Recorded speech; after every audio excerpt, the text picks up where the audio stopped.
Hello everyone, Ara here. Welcome back. So today we do have a very interesting live chat and a very special guest here for today's stream. So I'm going to allow just like a few seconds for you guys to join and then we shall dive into the topic immediately. And of course, if you join the live chat, I make sure you do give it a thumbs up and let me know who is in the stream and also let me know where you're joining from. And of course, if you're not subscribed, I make sure you do subscribe. We're trying to make 10,000 subscribers. So, yes, I'll just allow a minute for like one or two people to join and then we shall just start the conversation immediately. Hi, Liz, XP. Thank you so much for the super chat. You guys were here earlier. Thank you so much for joining and the comments. Okay, so I think we are going to start the conversation. People will find us along the way. Prince, I'm going to ask you to start by introducing yourself and then we shall dive into the discussion.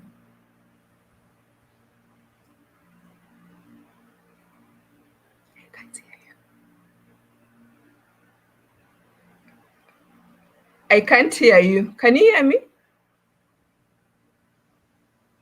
I can't hear you.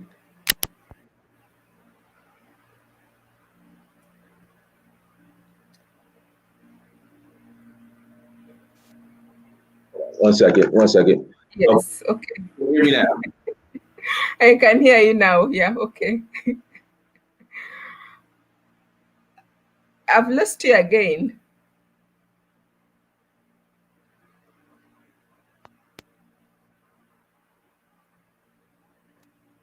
Okay, is that better? Can you hear me now? Yes, I can hear you now. Okay, this thing probably went out. It's my mic, but it's I guess it's acting up. So I apologize about the technical difficulties. So I'm just gonna take this off and talk through the computer. But you can hear me through the computer fine, can you? Yes, I can hear you Okay. fine. Okay, Yeah. perfect. Everyone, sorry about the technical difficulties, but I am Prince Dynast Amir, and I operate a platform entitled In Search of Uhuru. And basically, what we're doing, we're building a bridge between the diaspora and Africa. To learn more about what I do, go to dynastamir.com, dynastamir.com, and you can reach out to me and contact me through there. And all of my information is there. Okay, so my question would be, how did you get the title of a prince? Because I understand you're African American. So how did you become an African prince? You're originally born African American. How did you Right. become an African prince? Yeah. No, so I have roots in Nigeria, specifically in Oruro and Osun State. So that's so since my roots originate, since my roots and my ancestors some of them come from there. When I returned, they they coordinated me as a prince. So. Okay, interesting. Okay, so I would like to ask you, I know you have a different nationalities of African countries. So I also understand that very many African Americans are trying to get citizenship or want to be attached to a certain country. So how did you get the nationalities that you have, and how would you advise someone who is trying to connect in such a way? Right. So I carry three citizenships, three nationalities. I'm a citizen of three countries: Nigeria, Sierra Leone, and of course America. Sierra Leone, what they offer is citizenship through DNA. So if you could prove that you have DNA that's connected to one of the tribes in Sierra Leone, then you're eligible for citizenship. And then with Nigeria, like I said, my ancestors come from there as well. So I was able to leverage that through my Kabiisi, my king, to get my citizenship there as well. So meaning if someone else traced their ancestry to Nigeria, they would still get citizenship. Is that what it means? For Sierra Leone, yes. Nigeria, I was given an exception. So I don't know how it'll work out for anybody else. But Sierra Leone, if you trace your DNA to one of the tribes in Sierra Leone, you're eligible for citizenship. Okay, interesting. So I know you're very passionate about Africa. It reflects on the work that you do online. If you look at your YouTube channel and your Instagram as well, and you also know you're like one of the first people who tried to, encourage people to come to Africa or even visit Africa and want to document it and put it out there. So, what was your inspiration initially? No, actually, I didn't have any plans to originally travel to Africa. It actually happened because what happened in 2011, I was planning on going to Brazil. And unfortunately, that trip was, well, it's fortunate now. But then at the time it was unfortunate, but it's fortunate now that that trip was canceled. So I told one of my friends, I asked him, where should I travel to? Because I'm no longer going to Brazil. And he suggested that I go to Tanzania. So that was back in 2011. I went and I loved it. So I made it a point to make sure I travel um, to Africa. Well, I was working in corporate America, so I made sure that whenever I had vacation, I would travel to a different African country and go to as many African countries as possible. So once I went to Tanzania, then I went to Kenya, and I went to South Africa, I was in Namibia. Then in 2013, I started traveling throughout West Africa, and I just it was just very passionate about it. And obviously, because of media, Africa has this. When you speak of Africa, especially in 2011, even to this day, it has this negative. We have these negative stereotypes that are associated with Africa. And when I visited the first time, I was like, "Oh man, what they're saying in the media is not true." I mean, I went to Zanzibar when I was in Tanzania, and it was beautiful. And I'm like, why do people want to go to Europe and see the Eiffel Tower and all these other places, when they could go experience places like Zanzibar, Serengeti, so that's why, I started, spreading the message. I look, consider traveling to Africa instead of going to Europe or Asia or these other countries, and You then rather in spend your America, money in Africa. was that? You rather spend your money in Africa, your holiday money in Yeah, Africa. I'd rather spend money in Africa, and also too here in America. Many of us complain about racism, but then we take our dollars and vacation in countries where the racism originated from or the racist came from. So then we go to these countries and we complain about how they're racist there. So I'm like, look, just travel to Africa, but because of media, many of us have been programmed to think that Africa is still impoverished. Africa is dangerous. If you go to Africa, you're going to get Ebola, malaria.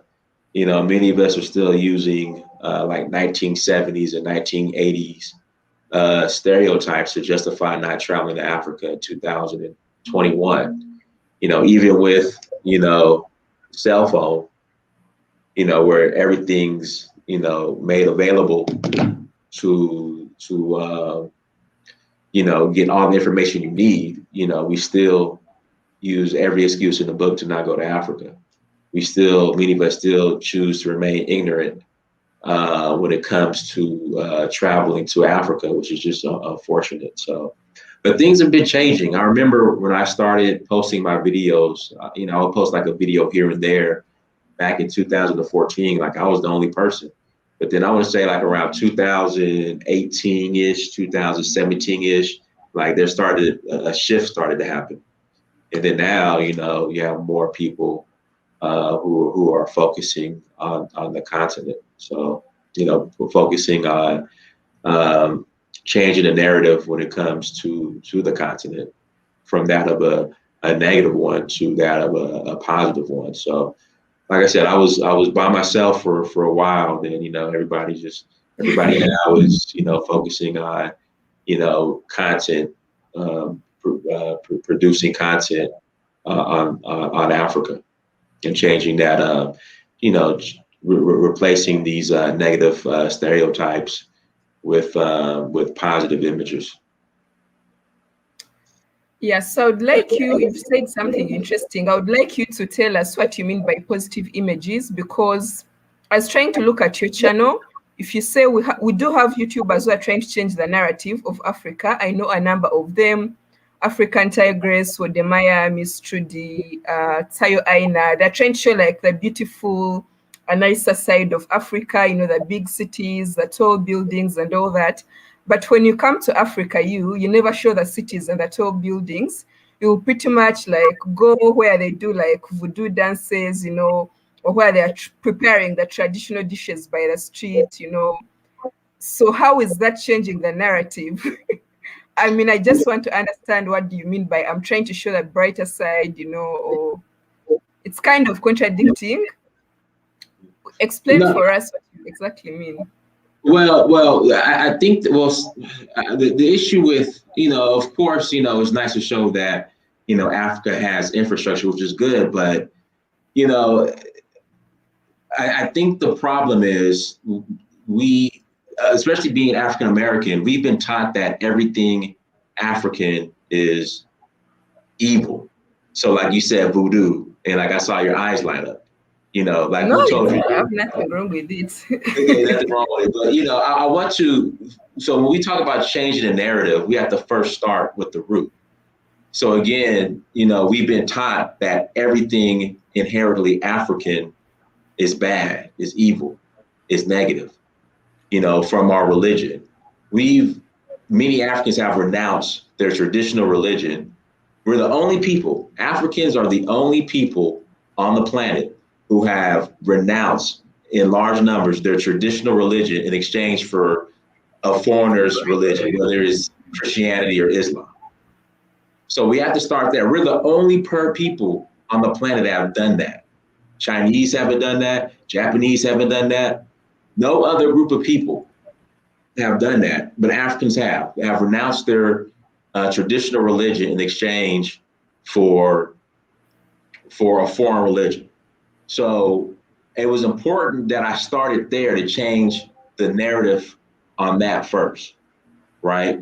So I changed the narrative on that. Then as far as the food, I mean, literally, so in Europe, they have, and here in America, they have what you call a 5-star Michelin chef, right? So these are supposed to be the top chefs on the planet, right? If you think of fine dining here in the West, you have to go, they'll take you to these restaurants where you'll spend like $100 a plate and they bring out these little dishes and they're not even good. In Africa, a woman with a wood fire and a pot could cook some of the best food you ever tasted in your life. But, people don't find value in that. It's just, I think the problem is many of us, we don't find value in our Africanity, but we find value in copying the West. So yes, it's great that we have infrastructure and tall buildings, but for the most part, they're nothing more than renditions of what's in America. Like, I'm from America. Like, why would I travel when I first started going to Africa, why would I go all the way to Africa to get an American experience? Like, I lived in Los Angeles. I live in Atlanta. We have the tallest buildings. I mean, so why would I leave America on limited time? Because again, I was on vacation to go to Africa and say, hey, look at these big, tall buildings. When I live in LA, we got big, tall buildings. And then also too, I was directed by Africans to the village life. So when I first went to Tanzania, and I remember leaving the airport and going to the city, and I saw guys with skinny jeans, Gucci, Louis Vuitton. They were dressed like Black Americans. I saw women, hair weaves and wigs. They try to copy Black American women. So you mix that with tall buildings, I might as well just stay in America. So I asked specifically, I said, where can I experience the culture? Like, I'm from America. I want to connect to my roots. I'm here in Dar es Salaam. I'm here in the city. Don't take this personal. It seems like the Africans here want to be nothing more than Black Americans. They were all listening to the same rap music. I came, they were listening to Tupac. They love Tupac. In fact, they called me Tupac. They love Barack Obama. They worship and idolize everything about Black Americans. I'm like, look, I'm trying to connect back to my African roots, but you guys are trying to be Black Americans. So where can I go to experience the culture? And they were like, you got to go to the villages. You got to go to the bush. So that's where I started. That's where I was directed. That's where I was sent. That's where I connected. So that's the main reason why I focus more on the traditional indigenous lifestyle, because for me, when you talk about reconnecting to your culture, right? For African Americans who want to reconnect, I mean, that's where we have to start, because in the city, and no offense taken, the Africans wanted to be Black Americans, from the music to the way they dress, to skinny jeans or saggy pants, to everything. They wanted to be African Americans. And so, I didn't get it. I'm like, you guys have this beautiful culture outside of the language, outside of speaking Swahili or speaking Yoruba or speaking, Lingala, whatever language, like you couldn't tell the difference until you opened your mouth. So I was like, hey, I'm trying to reconnect. I came in from America. Where can I experience the culture? And they said, you got to go to the villages. You got to go to the bush. So that's where I went. And then, somebody said in the chat room, fine dining is associated with Italian, French, etc. I'm saying I can take you to Senegal right now, to my good friend's house, Abdul. His mom. All she needs is a pot and a wood burning fire. And she will make some of the best meals that you will ever have in your life. We talk about she's a Michelin chef. We talk about, what's his name, Salt Bay. Is that the guy's name, Salt Bay, that does the salt? Let me take you to Senegal. Let me take you to Sierra Leone. You can go come grab some cassava. Let me take you to Nigeria, where you can grab some proper Eon and Egusi. And it would, any French or Italian cuisine, it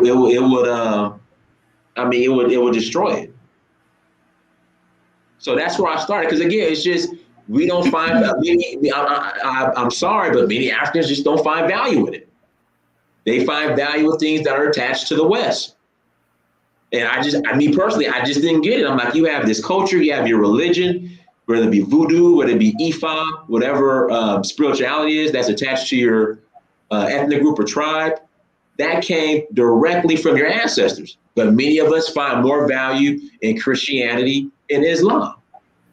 Many of us find more value in eating at the most expensive. We think we've made it if we eat at the most expensive Italian or French or American restaurant, instead of that food that your auntie makes or your grandma makes in your village. Will crush that. It's just, they don't have the exposure. And once they get the exposure, if they are exposed to some white guy with a camera who comes in and demonizes it. And then since this white guy with a camera demonizes it, Africans all over the globe, all over the planet, they see that as okay, we're backward. They take that as the truth. This white guy in a camera who comes in, demonizes your religion, demonizes your food, sees you eating with your hands, and says that you're barbaric. We take that and say, you know what? This white guy is right. And I'm like, no, this is where it's at. So that's why I started in the villages. And that's why I continue to primarily focus my, I continue to primarily stay focused and spend the majority of my time when I have the opportunity to in the more rural and village areas. Yes, so I do agree with you. And I actually asked that question intentionally because I wanted you to get out that point. I see Africans who try to measure our culture by the standards of the West. Like, that's not us, I think diversity is beautiful. We all don't have to be the same. We don't have to try to look Western because we are not Western. You can look whichever way you want, but we shouldn't try to be Western. I think Africans should learn to embrace who they are and accept themselves and love themselves and celebrate themselves the way they are, because I don't think the creator made any mistake, creating people the way they are, the way they dress, the way they behave with different cultures. So you've done so well. That's exactly what I wanted you to actually talk about, that Africa, they shouldn't try to portray tall buildings or whatever, because it's just who we are and that's it. And we don't have to try to look like anyone else. So I do agree with you. So my other point. So, I'm all about development. I'm all about infrastructure. It's needed. Shout out to Fabian in the chat room. I'm all about it. It's needed. But the issue is, from what I'm noticing, is we're losing balance. Is we want to compromise our Africanity in the name of Western infrastructure. Like when you go to Chinatown, right, here in America, you go to Koreatown here in America. Yes, they'll have their tall buildings, but I mean, there's Chinese letters written everywhere. You are in Koreatown. You're in Chinatown because they've been able to fuse the culture with the infrastructure. Like in Africa, I think we're missing that. Like we feel like in order to have the infrastructure, we have to remove the culture. And then that's where I disagree. Okay, great. So my other question would be about doing business. Very many people want to return to the continent. Maybe they want to settle here or they want to start a business here and then balance life between Africa and America. And I know you are into business as well. So I would like you to share some tips. If someone wants to do business in Africa, how are you going to advise them? I would say, I think the first step is to the country that you're interested in doing business with, link up with the diaspora here in America. So, for example, if you want to do business in Uganda, try to find Ugandans who are in your city, right? And connect with them first before going to Uganda and trying to do business on your own. That would be my suggestion. Link up with them, share with them your ideas, and then have them guide you or be your point man, as I call it, and have them help you navigate through the process in regards to doing business in Africa. Or they can at least point you in the right direction. Because often not, I mean, many, Africans of the diaspora, well, immigrants who come to America, come to the West, a lot of them are disconnected. So I think, but at the same time, having them at least help point you in the right direction, would be, I think that would be the first step, at least reaching out to the diaspora in your local city before you go make that jump.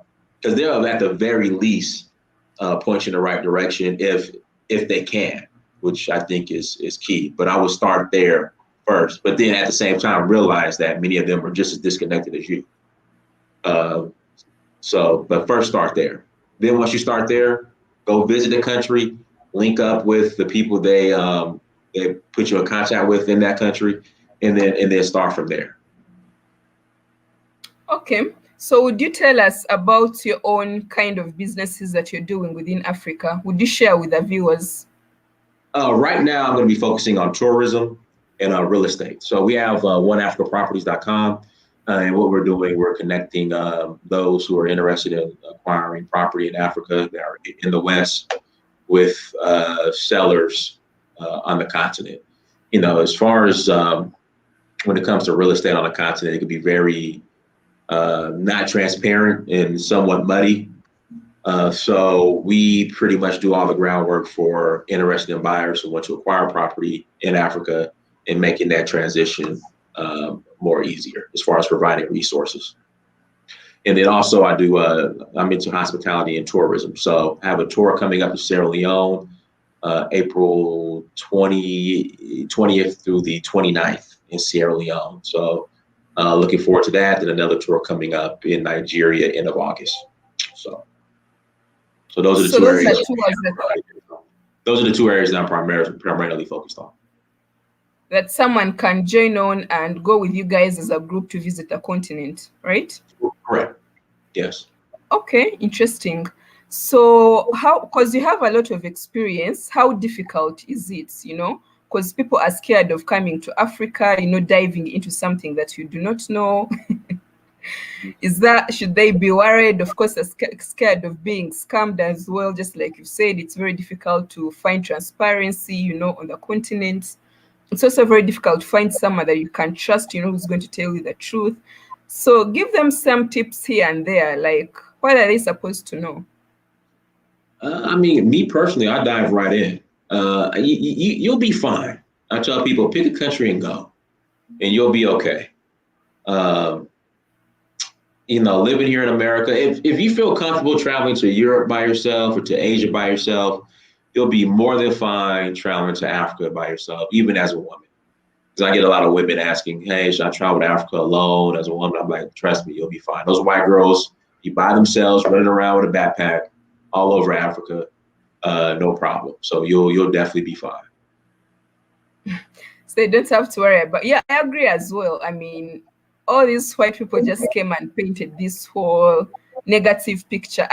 In my opinion, I've come to understand America of recent. America is more dangerous than Africa.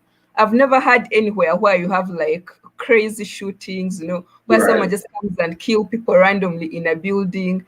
Like they say Africa is crazy and bad, but America is like, I wouldn't live in that country. I don't even know how Black people survive there because it's just every time I see the news of what's happening your side, I'm like, wow, this is crazy. Why do people even fancy this country? Because I can't imagine living in such a country. It's just weird. So I definitely do agree with you. Anyone out there, I mean, book a trip, buy a ticket, come to Africa. There is nothing to fear. Connect with someone over social media because I think it's very easy now, to connect with people via social media. There is Instagram, there is YouTube, yes, so it's very easy. I'll look at some comments, and someone is saying, you're trustworthy, you'll be fine at traveling with him. Someone is giving you a compliment. Yeah, Fabian actually came to Nigeria with me in 2019. He's coming to Sierra Leone with me next month. So Okay. Yeah, so yeah, it shouldn't be that difficult. And Jill says, calling Black Americans ghetto last week. I know I'm just playing. I think this one was just watching some of my videos. So how would you encourage? I mean, what else would you have to share with these African Americans for them to come to Africa or to do something African, or I don't know. What's that thing that is always on your mind that you wish to tell out to people who are coming to the continent or would like to come to the continent?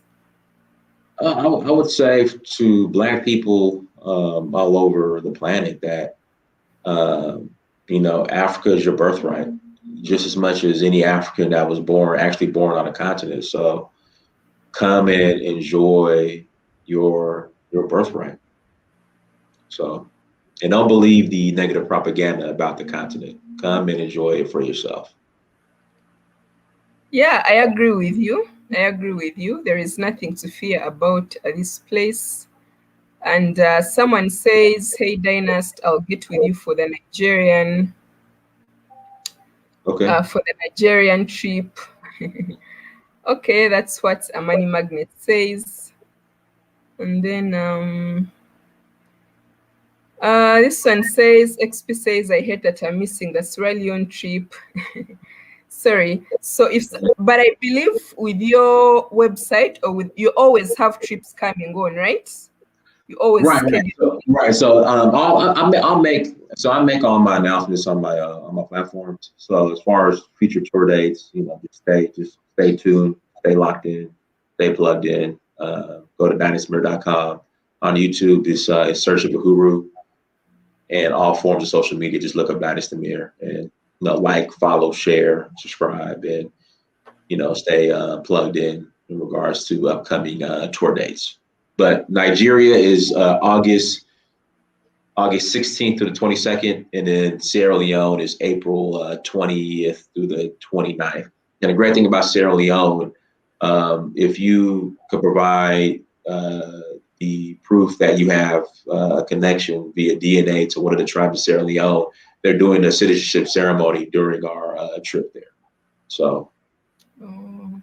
So that is next year in April, right? So do they do it always in April? Because I feel no, April this year. Oh, Next April month. this year. Next month, yeah, next month.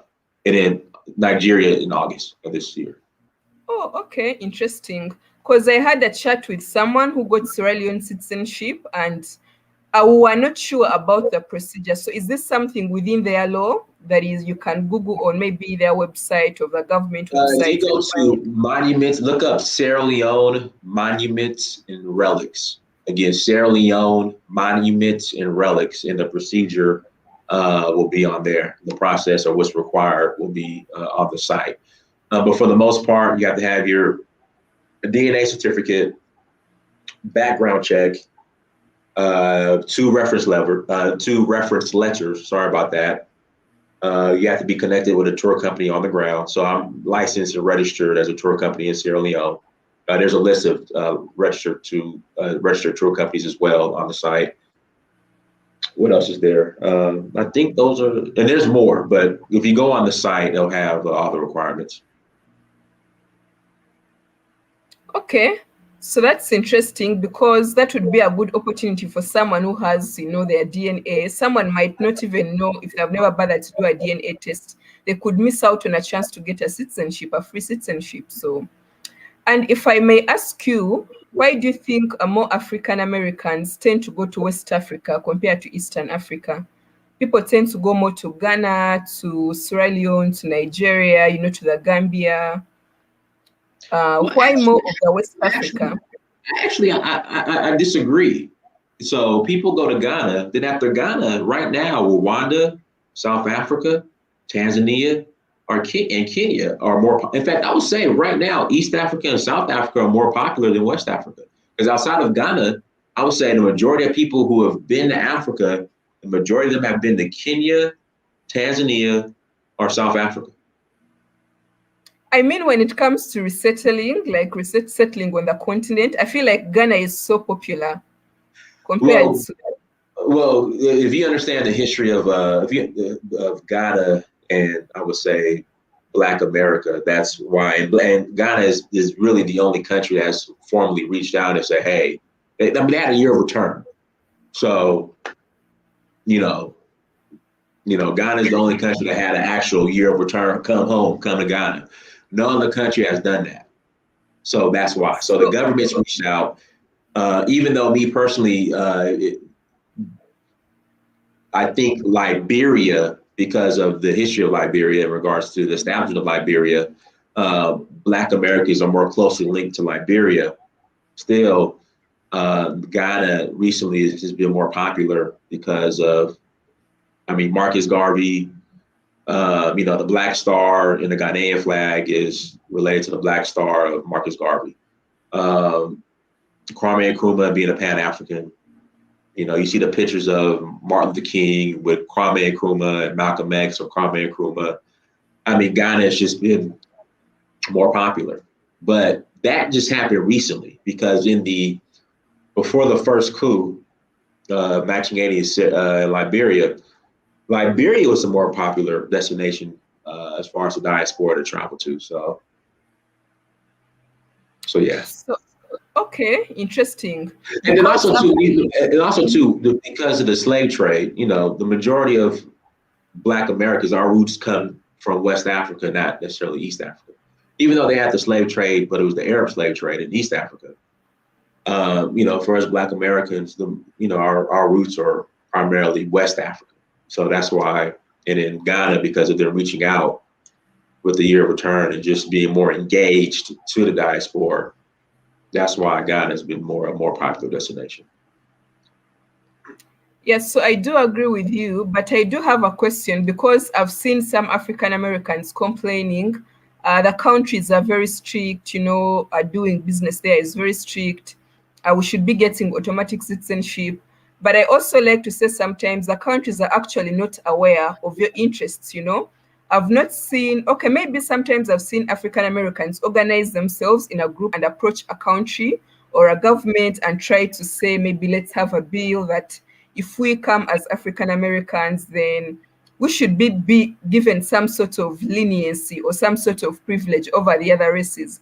So do you think that you guys also have a role to play, or do you guys expect countries here in Africa to automatically understand it or to automatically say yes, even though you guys have not asked officially or formally?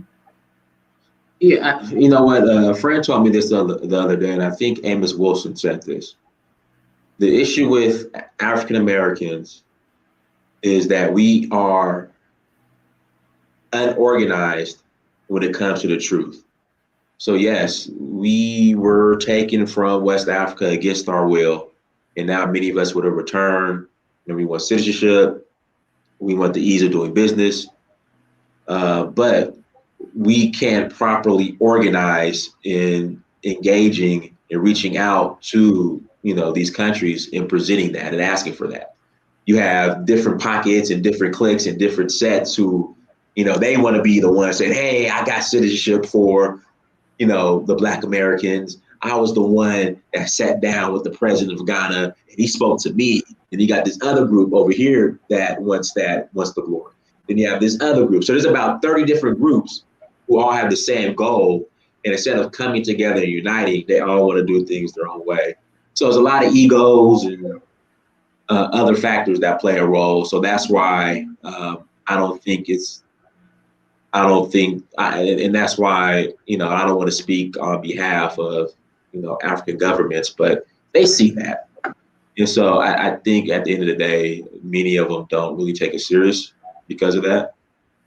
And that's just the reality. Because instead of everybody coming together and presenting our case as one, there would rather be 30 different groups all fighting over the same goal. So. Okay, I do agree with you, but I also think everything starts somewhere. So people will catch up along the way. And this is just a wave, I think, but just trying to start embracing it. Because just like you said, in 2013, there was no one. It was just you posting videos of yourself, maybe somewhere within Africa, until 2017 or 2018. So I do agree with you. It's just a matter of time. So if you guys have any questions for Prince Dynast, make sure you post them in the chat because we are going to end the conversation shortly. So my other question would be, do you think this is a trend that is going to be over, or do you think that people are going to embrace more where they come from? Do you think we are going to have like an exodus at one point of African Americans just getting tired of America and coming back to Africa? I think we're at the apex of it right now. Well, actually, I think the apex of it was when Donald Trump was in office. People didn't, and a lot of my Ghanaian friends get offended when I say this. The year return wouldn't have been as popular as it was if Donald Trump wasn't in office. So now that Donald Trump is out of office, Black people, they're back comfortable now, and so they believe they believe in America again. So, so that's the I think that's why if Donald Trump was reelected, then we would have picked up more steam. But now that I'm not Bernie Sanders, but Joe Biden and Kamala Harris are in office, the majority of Black Americans who would have considered relocating to the continent, they're now like, we're good now. I believe in America again. So. Wow, interesting. I didn't know that actually. So what you're trying to say is actually you guys love your country, right?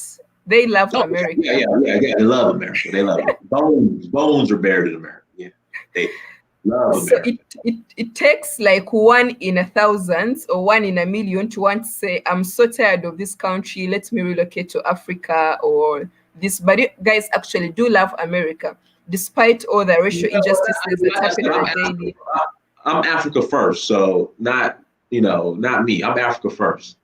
So, but I'm saying the people who were maybe on the fence or were even considering Africa. Now, I'll give you an example. Are you familiar with the singer Tyrese? Yes.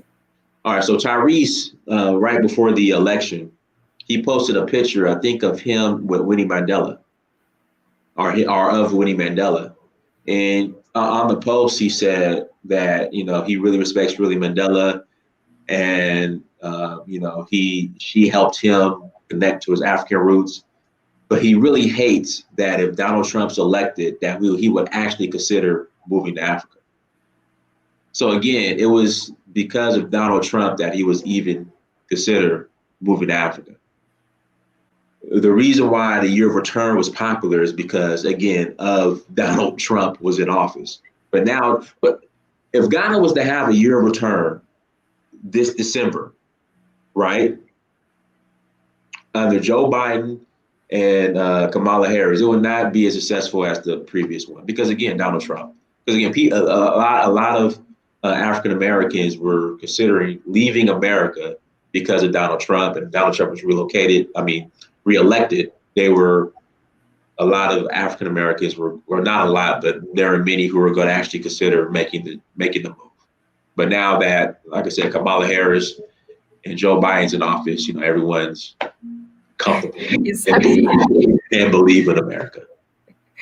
Wow, interesting. So do you think people would maybe consider retiring in Africa instead, maybe when they're much older? Because I had people work in America, but you can also choose to retire in Portugal or Spain, all these countries that have like very interesting retiring, I don't know, like a retiring, is it like permits, or why they make it look like if you have like $5,000 in your account, you can go to this country and get maybe a permanent residence, something of the sort. So do you think people would be more open to want to come to Africa when they are old and be like, you know what, I'm 50 or 60 or 70, let me go and try to reconnect. Now I have time. I'm not so busy, not as energetic. I've already worked. My pension is in my accounts. Do you think? Yes and no. And the reason why I say that is, for some reason, when you think retirement, like, people associate that with like, okay, I'm going to die soon. So when people, I'm serious. So when people bring up retirement, the first question they ask are about, do they have medical facilities in Africa? Do they have nursing homes? Do they have this? Can I get my diabetes medicine? Can I get my cancer medicine? Can I get my high blood pressure medicine? Can I get this medicine? Can I get that medicine? Can I get this treatment? Can I get that treatment?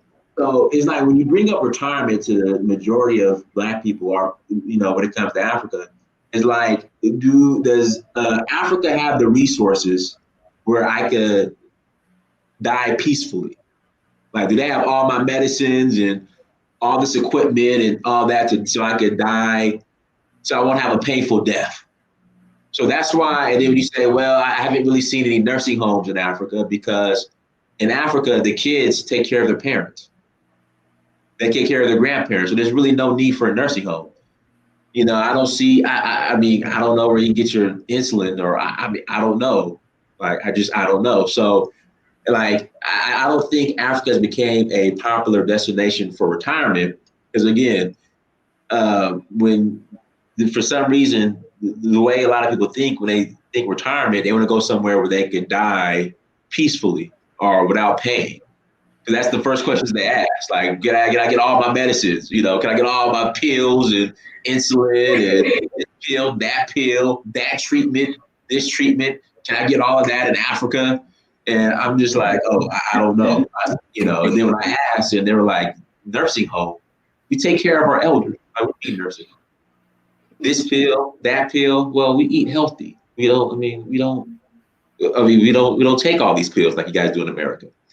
So people I know that would retire in Africa want to live a medicated life in Africa, and I don't think I don't know if they have access to all the medicine in Africa. So I think that's why it hasn't really been a popular destination to retire.